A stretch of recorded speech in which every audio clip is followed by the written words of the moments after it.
Dr. Walter G. Rice was dean of the medical school.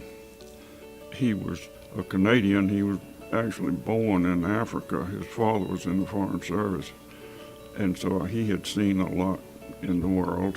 Dr. Rice decided in 1966 that that was the year that we should accept black students for the following year, and he told us that we needed to accept 2 students. My name is Dr. Frank M. Rumph.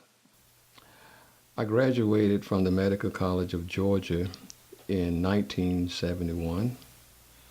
My first 2 years were more difficult than the latter 2.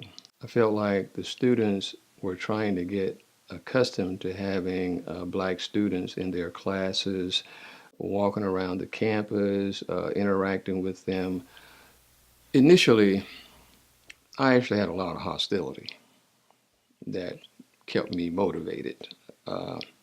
And I was young, and I was militant, and I was not afraid.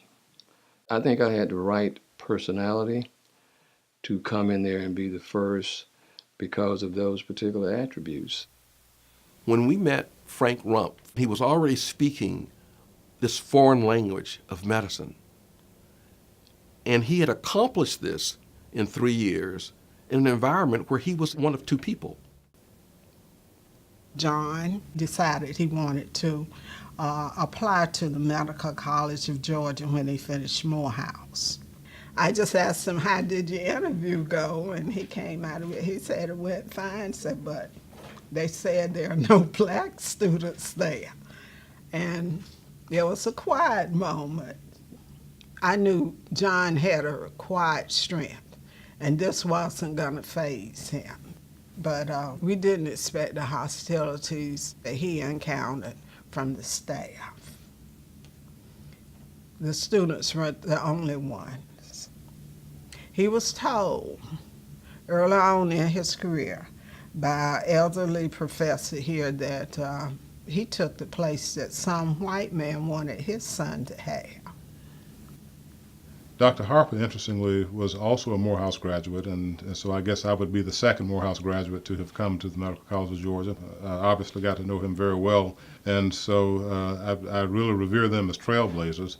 I can remember in the first summer that we were here in the summer program, one of the students developed some abdominal discomfort, and Dr. Frank Rumph, who was a senior student at that time, made the diagnosis of appendicitis that was entirely accurate, and we were just literally blown away at his diagnostic acumen as a student.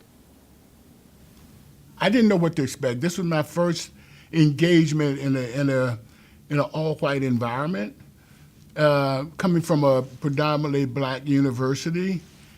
I was expecting more hostility, isolation, and all that, and I did not find the hostility, but I did find the isolation. For example, after exams, some of the guys would get together and go to, is it a place here called Squeaky's now, or something like the Squeaky? And they would have beers, but I never was invited. But I've always loved it here. This is my start. This is where I proved to myself that I didn't need to be in an all-black environment to do it. I could do it here, then I can do it anywhere. I think it was then people began to realize, hey, this thing of integration is entirely different than what we thought. It's not a matter of breaking down the doors and letting people in, at least not at this level. Their job was trying to educate, knowing that a society needs to have representation of medical students in all of the different sub-phases of the culture, whether it's racial or socioeconomic or cultural or whatever. We went to various schools to visit and talk to the pre-med students. We did this most of the schools in the state of Georgia. Well, when we got to Mercer and the students came by, Dr. Hobbs was in the class, and my predecessor had handed me his admissions letter right before I had delivered this to him. But you could see the impression, and the emotion of it was good. Just a good vibration there between the two of us. He gave status to me as a credible student and graduate of Mercer University, credible enough to be wanted by the Medical College of Georgia.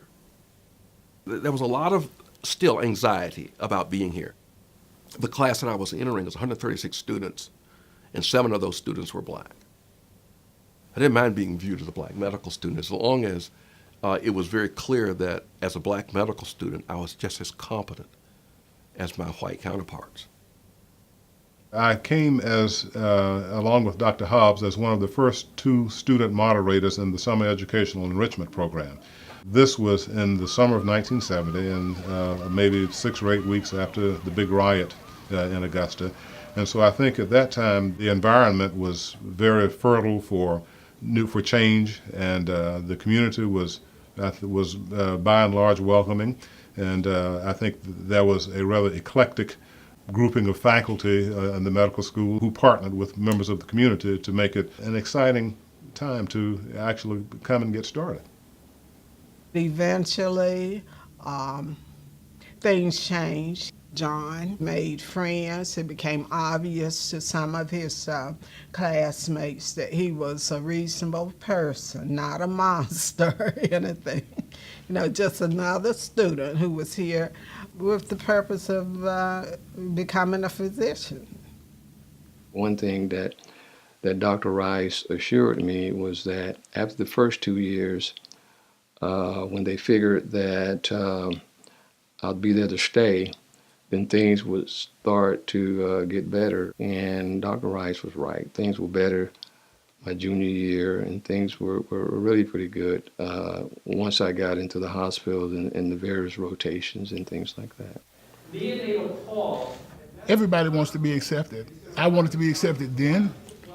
I wanted to be recognized now and say, you know, welcome home, Tommy. You know, we really appreciate you when you were here, and I mean, we're proud of you, you know, and what you've done. And I wear my ring, so it's recognized all over the world. You can't see this ring and not know where a person is from. You know, growing up in Augusta, I always knew about MCG. It's just always been a part of my history. My parents met here. I also had a cousin that was in my dad's class, and so I've always known about MCG and such a wonderful history. When my daughter expressed that interest, I had no reservations whatsoever about her coming there. I had no reservations that she would not have a very quality medical education. When I did get to MCG, I found the environment to be very pleasant. And I really wasn't worried about whether or not I was going to fit in. I guess I have been in one situation in my educational experience where I was reminded of my race and also my gender, but never at MCG. When it became apparent that my daughter was looking at medical school opportunities, we discussed the Medical College of Georgia as well. I hope that they continue to focus on making the classes as diverse as possible. I think just within the past couple of years, you can just look at our classes and see the growth in that area. That really reflects the world that we live in and in the patient population that you'll probably be serving. And I think that really makes a difference in our education as well. What I tried to make sure that she recognizes that the issues that we as a medical school face in trying to recruit African American students is not unique to us, that it exists all over, and in fact it's a pipeline problem. There's not enough of her out there.